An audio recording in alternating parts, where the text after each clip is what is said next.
नमस्कार, मैं श्यामगिरी। आप देख रहे हैं टीएफडी इंडिया न्यूज 24। टीएफडी इंडिया न्यूज 24 में आप सभी दर्शकों का स्वागत है। महाराष्ट्र बीएमसी में धोखाधड़ी है कि बेईमानी की भी कोई हद होती है, लेकिन इस सरकार की कोई हद नहीं है। अब पिछली डेट में कोई भी आदेश पारित कर देती है, जबकि अभी तक ऐसा नहीं था। अब लॉटरी निकलती है तो लॉटरी में एससी एसटी भी होगा, ओबीसी भी होगा, सवर्ण भी होगा और आदिवासी भी होगा। हर वर्ग के लोगों की पर्ची होगी, लेकिन इसमें भाजपा अपने मन मुताबिक पर्ची डाल करके और निकाल लेती है पर्ची। अब सवाल यह है कि इस बेईमानी का अंत कैसे होगा और यह सब कुछ क्यों किया जा रहा है। यह सब कुछ इसलिए किया जा रहा है कि भारतीय जनता पार्टी का मेयर किसी भी कीमत पर महाराष्ट्र में बनना चाहिए।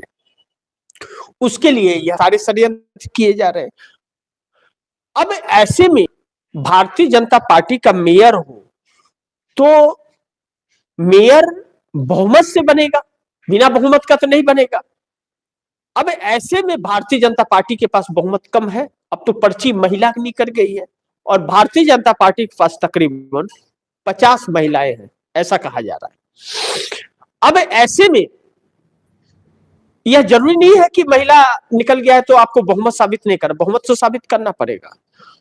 तो सबको रजिस्टर्ड कराना पड़ता है। जो जीत करके आए हैं उनको रजिस्टर्ड बीएमसी में कराना पड़ता है। हाँ, हम जीत करके आए हैं।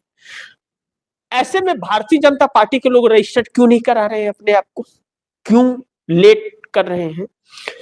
अब कहा जा रहा है कि 31 तारीख तक सबका रजिस्ट्रेशन हो पाएगा। विपक्ष के लोग रजिस्टर करा चुके हैं, एकनाथ शिंदे के लोग रजिस्टर करा दिए, एकनाथ शिंदे के कुछ कराए हैं, इंडिया गठबंधन के सभी घटक दल रजिस्टर करा लिए हैं, लेकिन भारतीय जनता पार्टी और एकनाथ शिंदे में कुछ रजिस्टर नहीं हुए। अब इनके लिए 31 तारीख तक का इंतजार किया जाएगा, यानी कि महाराष्ट्र बीएमसी को मेयर फरवरी महीने में मिलेगा, उसके पहले मेयर नहीं मिलने वाला है। यह बात तो साफ हो गई है। जब यह बात साफ हो गई है कि महाराष्ट्र को बीएमसी का मेयर फरवरी के पहले नहीं मिलेगा, तो यह लेट क्यों किया जा रहा है, इसका वजह क्या है। अब इसका वजह यह है कि भारतीय जनता पार्टी को अपना मेयर जो बनाना है, क्यों कि मुंबई के बची खुची जो जमीनें हैं या बाकी की जो चीज है अपने मित्रों को देना है।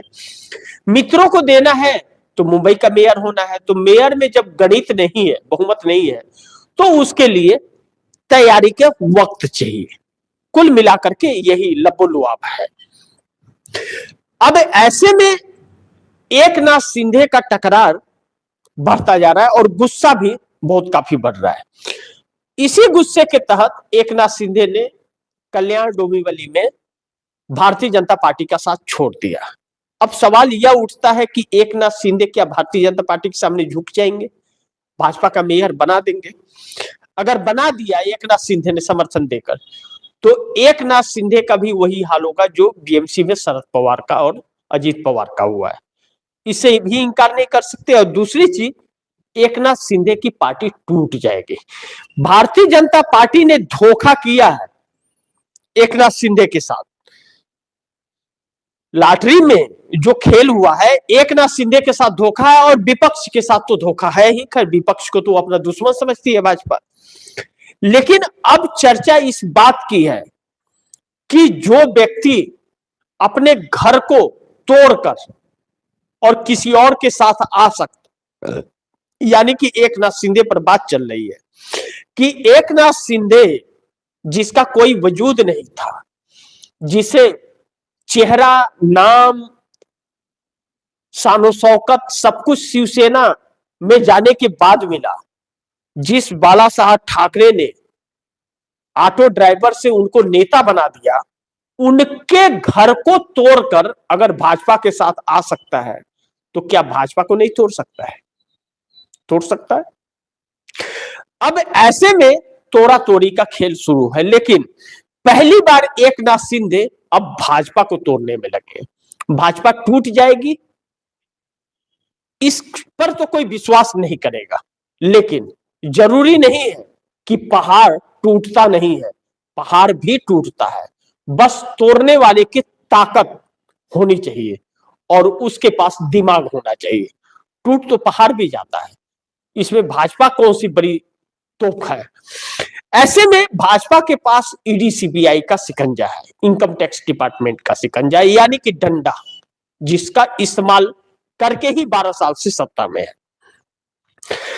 अब यह सब कुछ देवेंद्र फडणवीस अभी तक आए नहीं है विदेश दौरे से, अब आएंगे तो बैठक होगी, कहा जा रहा था 25 तारीख को ही बैठक होगी, लेकिन 25 तारीख तो हो गया, अभी तक आए ही नहीं, तो बैठक भी नहीं, बैठक में फैसला होगा, यानी कि जो लॉटरी निकाली गई है उसी पर। जरा आप दर्शक इसे देख लीजिए, जो माहौल बनाने की कोशिश की जा रही है वह क्या है। माहौल बनाने की कोशिश की जा रही है कि भारतीय जनता पार्टी के महिलाओं का नाम दिया जा रहा है कि कौन बनेगा मुंबई का मेयर।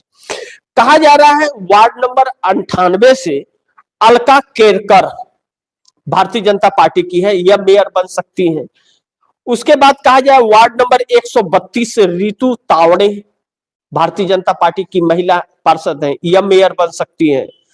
कहा जा रहा है कि वार्ड नंबर 172 राजश्री सिरवाडकर यह बन सकती हैं महिला, यह मेयर बन सकती हैं। वार्ड नंबर 225 हर्षिता नार्वेकर यह बन सकती हैं। वार्ड नंबर 152 आशा मराठे यह बन सकती है, और यह सब के सब भाजपा के हैं। सवाल यह है कि अगर यह बनेंगी तो कैसे बनेंगी, इनके पास बहुमत है क्या भाजपा के पास। तो यह चर्चा क्यों हो रही है टीवी चैनलों पर कि यह रेस में आगे है, यह बनेंगी, तो यह तो भाजपा के हैं, भाजपा के पास बहुमत नहीं है, और भाजपा को ज्यादा पार्षदों की जरूरत है।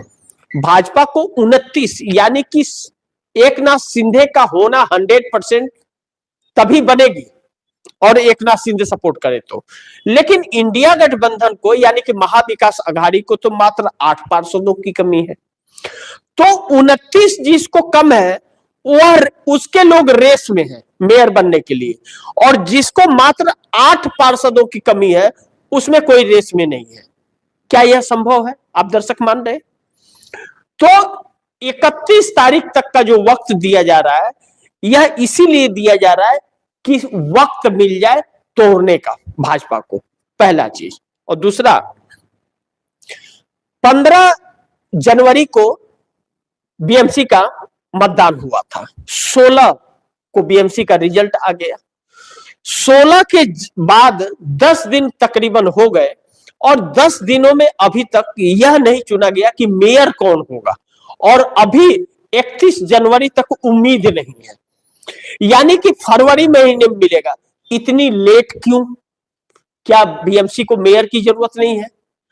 और दूसरा चीज, नियम, अगर महिला बनेंगी मेयर तो नियम बदला गया, तो क्या विपक्ष के लोगों से चर्चा किया गया या बात किया गया? किसने यह फैसला लिया? और कार्यकाल समाप्त होने के वक्त तक तो यह नियम नहीं था, तो अचानक यह नियम कैसे बदल गया? और अगर बदला तो बाकी सभी वर्गों को क्यों नहीं उसमें रखा गया? पर्ची में सभी वर्गों को क्यों नहीं रखा गया? क्यों 3-4 ही पर्ची पड़ी? उसमें आदिवासी के लिए पर्ची पड़ना चाहिए था, ओबीसी के लिए पढ़ना चाहिए था, एससी एसटी के लिए पढ़ना चाहिए था, लेकिन एससी एसटी तो भाजपा के पास था ही नहीं, एनडीए गठबंधन के पास नहीं था।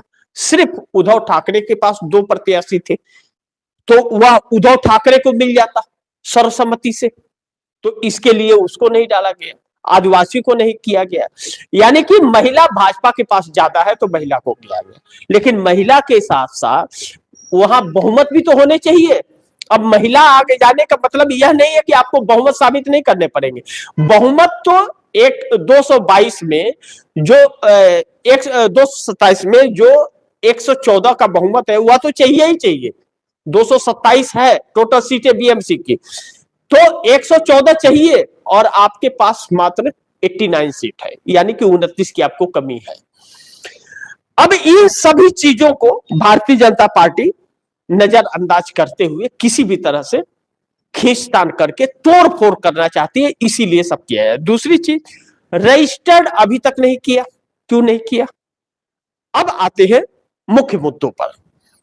जो कहा जा रहा है कि महाराष्ट्र बीएमसी में धोखाधड़ी हुआ है, महिला मेयर किसकी होगी, यह चर्चा जो हो रही, जो नाम आप एक बार फिर आप दर्शक इसका यह नाम सुन लीजिए, बहुत जरूरी है।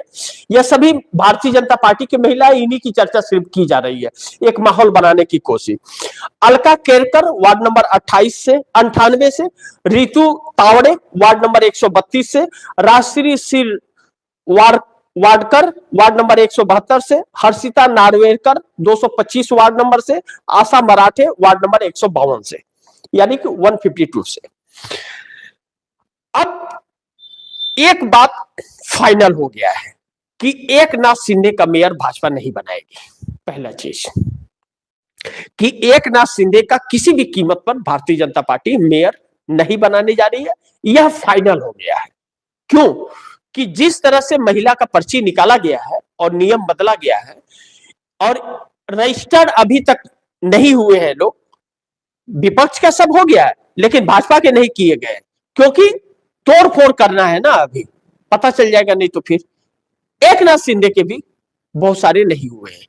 ऐसे में भारतीय जनता पार्टी एकनाथ शिंदे को तोड़ने के प्रयास में है और एकनाथ शिंदे भारतीय जनता पार्टी को तोड़ने पे है। जो मैंने पहाड़ का उदाहरण दिया कि पहाड़ भी टूट सकता है, दिमाग और ताकत होनी चाहिए। अब ऐसे में एकनाथ शिंदे तोड़ पाएंगे या एकनाथ शिंदे टूट जाएंगे, लेकिन अभी तक एकनाथ शिंदे टूटे नहीं है।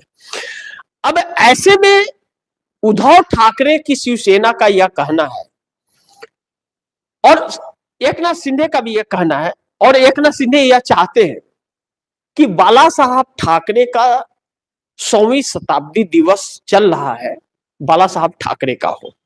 एकनाथ शिंदे ने यहां तक कह दिया कि 1 साल का ही मेयर बना दीजिए, लेकिन पहले शिवसेना का बना दीजिए, हम समर्पित करना चाहते हैं बाला साहब ठाकरे को।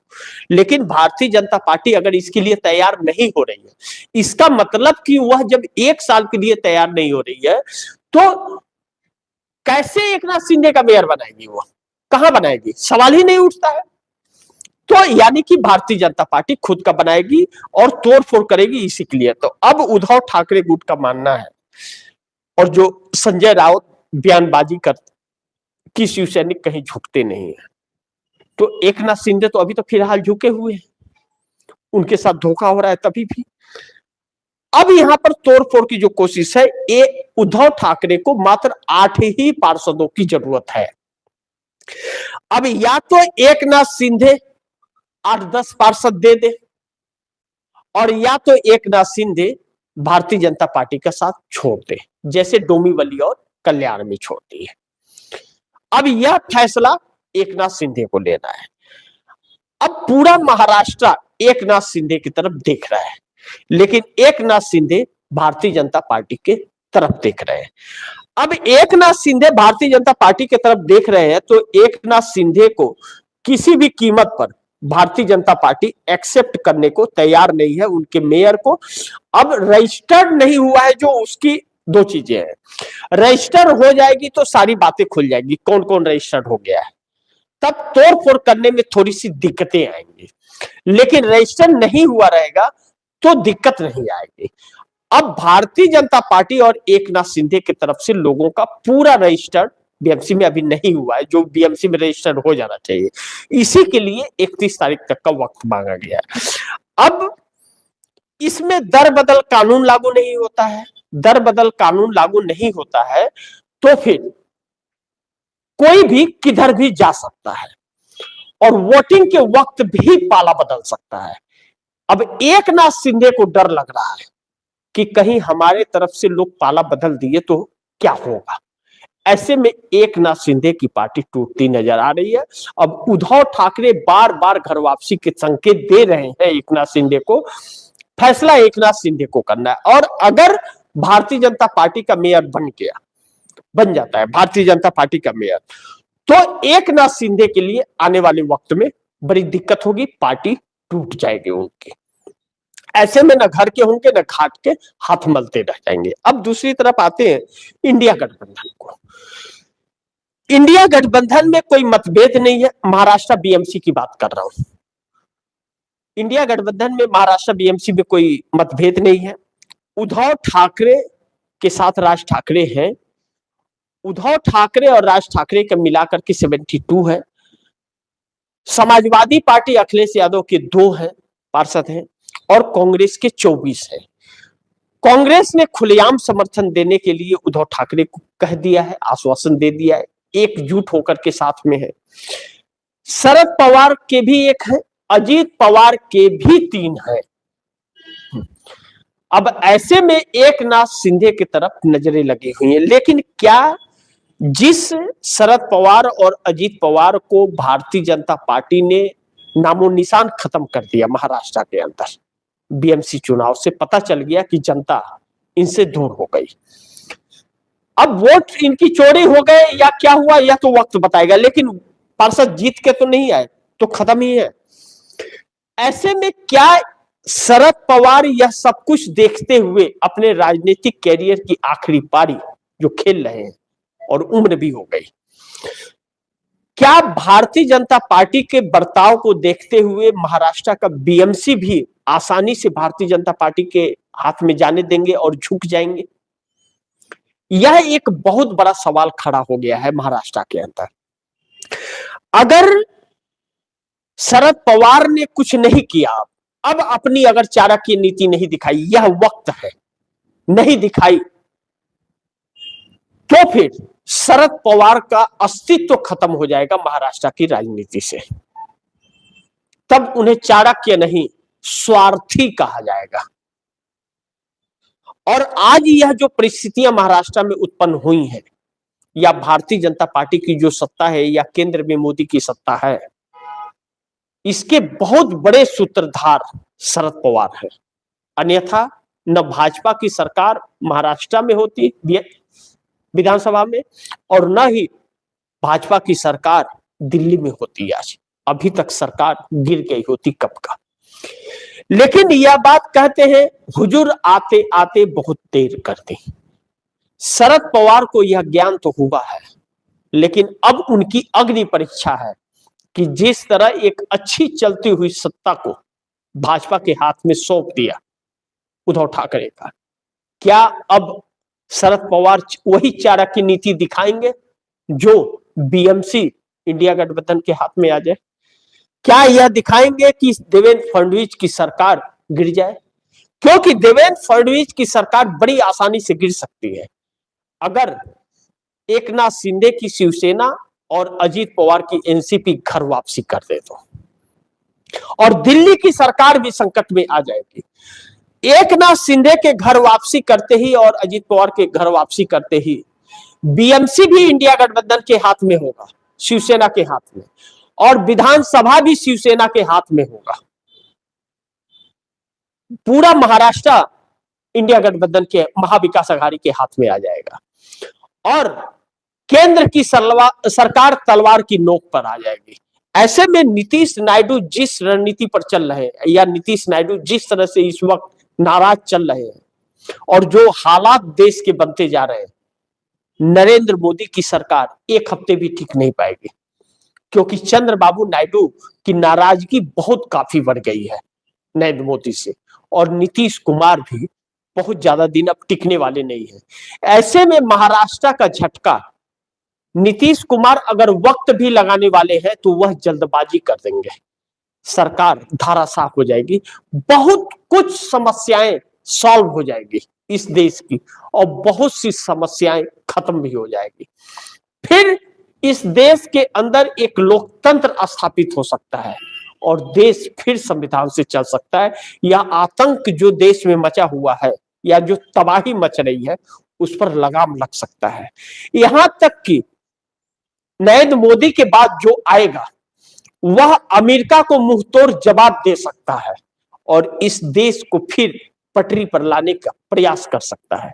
लेकिन शरद पवार को इसमें अहम भूमिका निभानी पड़ेगी। अपनी असली चाणक्य नीति अब दिखानी पड़ेगी। जो तो घर को तोड़ने के लिए चाणक्य नीति दिखाई, वही चाणक्य नीति उस घर को जोड़ने के लिए दिखानी पड़ेगी, तब ऐसा होगा। अब एकनाथ शिंदे क्या करेंगे और शरद पवार क्या करेंगे यह तो मैं नहीं जानता, लेकिन अजीत पवार ने एनडीए छोड़ने की बात कई बार कह चुके हैं और वह घर वापसी करने की तैयारी में है, वह भाजपा का दामन छोड़ेंगे। लेकिन एकनाथ शिंदे सिर्फ बोलते ही रहेंगे या कुछ करेंगे, या सिर्फ बाला साहब ठाकरे का विचारों को लेकर के मैं चलता हूं सिर्फ ढोंग ही बांटते रहेंगे, या महायुति का गुणगान ही गाते रहेंगे, या फैसला भी लेंगे, यह भी अग्नि परीक्षा एकनाथ शिंदे की है। एकनाथ शिंदे ने भारतीय जनता पार्टी का मेयर बना दिया तो एकनाथ शिंदे खत्म हो जाएंगे, यह निश्चित है, इससे इनकार नहीं कर सकते। दूसरी तरफ जो बड़ी महत्वपूर्ण बिंदु आ रहा है बिहार से, बिहार के अंदर सब कुछ ठीक ठाक नहीं चल रहा है, फिर भारतीय जनता पार्टी एक षड्यंत्र की तरफ निकल पड़ी है और दूसरी तरफ लालू प्रसाद यादव के घर में फिर बवाल हो गया है। अब तेज प्रताप यादव कहा जा रहा है कि तेजस्वी यादव के आड़े आ रहे हैं। तेजस्वी यादव को राष्ट्रीय अध्यक्ष जो बनाने की कवायद अभी इस वक्त लालू प्रसाद यादव ही है। तेजस्वी यादव अगर राष्ट्रीय अध्यक्ष बने तो तेज प्रताप यादव भाजपा में चले जाएंगे, इस तरह की चर्चा चल रही है। मैं नहीं जानता इसमें कितनी सच्चाई है, यह वक्त बताएगा। लेकिन लालू प्रसाद यादव की पार्टी और परिवार को भ्रमित करने का और माइंड डाइवर्ट करने का गेम भारतीय जनता पार्टी बखूबी खेल रही है, उन्हें अस्थायी नहीं होने दे रही है, क्योंकि तेजस्वी यादव फिर बिहार यात्रा पर एक बार निकलने वाले थे और इस बार बहुत शक्तिशाली यात्रा करने वाले थे। मैं नहीं जानता कि यात्रा कितनी शक्तिशाली होगी, उनकी कितनी कारगर होगी, यह वक्त बताएगा। लेकिन अगर ठान ले आदमी और 2020 की तरह निकल पड़े तब तो तस्वीर बदल जाएगा। तो यह चीज चुनाव के वक्त चाहिए था, जो किए नहीं, भाजपा के दबाव में आ गए। तो अब जो भी करे वक्त बताएगा। लेकिन नीतीश कुमार बहुत कुछ तस्वीर साफ करते हुए नजर आ रहे हैं। नीतीश कुमार ललन सिंह और संजय झा को पहचानते नजर आ रहे हैं, आरसीपी सिंह की घर वापसी करते नजर आ रहे हैं। लेकिन दूसरी तरफ उत्तर प्रदेश के अंदर माहौल बहुत बिगड़ रहा है। शंकराचार्य और योगी आदित्यनाथ के बीच टकराव बढ़ता जा रहा है। लेकिन जिस शंकराचार्य का सर्टिफिकेट मांग रहे हैं योगी आदित्यनाथ की प्रशासन मांग रही है, वही शंकराचार्य गोरखनाथ पीठ के अंदर उनका स्वागत करते हुए योगी आदित्यनाथ नजर आ रहे हैं और उनकी तारीफों में कई शब्द कहते हुए नजर आ रहे हैं। 41 सेकेंड का वह गोरखनाथ पीठ का वीडियो शंकराचार्य का योगी आदित्यनाथ के सारे पोल को खोल करके रख दे रही है। अब सवाल यह है कि योगी आदित्यनाथ टकरा रहे हैं शंकराचार्य से या फिर प्रशासन को कोई और बीच में सह दे करके उकसा रहा है शंकराचार्य पर कार्रवाई करने के लिए। अब सवाल यहां आ गया है। अब योगी आदित्यनाथ का कोई बयान आता नहीं है और प्रशासन उन्हें शंकराचार्य मानने से इनकार कर रही है। अब यह बात ठन गई है। अब बात शंकराचार्य की नहीं है, अब बात इस देश की संस्कृति को लेके चलने वाले यह जो 4 शंकराचार्य है, कहा जाता है कि हिंदू सनातन का धर्म प्रचार करते हैं, उसके अस्तित्व को जीवित रखे हुए, उस संस्कृति को जीवित रखा है इन लोगों ने। तो इन्हें ही अगर प्रमाण अपना देना पड़ेगा तब तो फिर नरेंद्र मोदी को पहले अपनी डिग्री दिखा देनी चाहिए। लेकिन नरेंद्र मोदी की डिग्री तो कोर्ट भी इजाजत नहीं दे रहा है देखने के लिए। बहुत बड़ा सवाल यह है कि नरेंद्र मोदी ऊपर से टपके हुए हैं। अब ऊपर से टपके हैं या नीचे से फट के निकले हैं, मैं नहीं जानता यह चीज। लेकिन नरेंद्र मोदी का अब शनि भारी हो गया है, यह बात जरूर है। लेकिन योगी आदित्यनाथ को हटाने के लिए इससे अच्छा मौका मोदी साहब को नहीं मिलेगा जो शंकराचार्य के बहाने इनको हटा दिया जाएगा। यह बात कही जा रही है कि अब योगी के दिन पूरे हो गए हैं और योगी की छुट्टी निश्चित मानी जा रही है कि कुर्सी अब इनकी चंद दिनों में जाने वाली है। 10 मार्च को जैसे ही शंकराचार्य दिल्ली कूच करके पहुंचेंगे और लाखों के लोग उनके साथ होंगे, जिसमें कहा जा रहा है कि कुछ भाजपाइयों को शामिल किया जा रहा है उसमें और जमावड़ा लग रहा है। उकसाया जा रहा है उस आंदोलन को, वह योगी आदित्यनाथ को कुर्सी से हटाने के लिए भाजपा ही षड्यंत्र कर रही है। मैं नहीं जानता, वक्त बताएगा, लेकिन इस बात की संभावना बहुत ज्यादा है और चर्चा भी चल रही, क्योंकि योगी आदित्यनाथ को निपटाना कौन चाहता है? शंकराचार्य नहीं चाहते हैं। योगी आदित्यनाथ को निपटाना मोदी और शाह चाहते हैं, यह बात हर कोई कह रहा है। अब ऐसे में सवाल यह भी उठता है कि शंकराचार्य से क्यों नहीं माफी मांग लेते हैं योगी आदित्यनाथ? अरे मठ के मठाधीश ही तो है, शंकराचार्य थोड़ी है योगी आदित्यनाथ की। शंकराचार्य से कोई पिता से बेटा अगर माफी मांग ले तो बेटा छोटा थोड़ी हो जाता है। तो योगी आदित्यनाथ तो बेटे हैं उनके भाई, यह गोरखनाथ पीठ के महंत है और वह शंकराचार्य है, इनसे कई गुना ऊपर है वह, उनके ऊपर तो कोई हिंदू धर्म में है ही नहीं। तो यह क्यों नहीं मांग ले रहे? लेकिन यह भी नहीं मांग रहे, यह भी हट करके बैठे। सवाल बड़ी गंभीर है। अगर योगी आदित्यनाथ ने शंकराचार्य से योगी के नाम पर अगर माफी मांग लिया तो यह अपना वह हक खो देंगे गोरखनाथ पीठ पर महंत का। अब दोनों के अस्तित्व की बात है। अगर शंकराचार्य पीछे हट जा रहे हैं तो वह शंकराचार्य कहलाने के लायक नहीं रहेंगे, फिर उनके ऊपर हजारों सवाल उठते रहेंगे आगे। फिर बाद में बाकी के 3 शंकराचार्य हैं, उनके ऊपर भी सवाल उठते रहेंगे। फिर तो सरकार तय करने लगेगी कौन होगा शंकराचार्य। जैसे राज्यपाल तय करती है हर राज्यों के लिए, वैसे शंकराचार्य तय करेगी सरकार। जैसे अब सरकार सुप्रीम कोर्ट के जज तय कर रही है, वैसे ही हो जाएगा तब। तो यह संस्कृति के साथ खिलवाड़ होगा।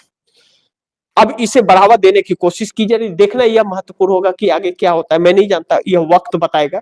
लेकिन मामला अब उलझ गया है और अडानी नरेंद्र मोदी के लिए अब संकट बन गया है।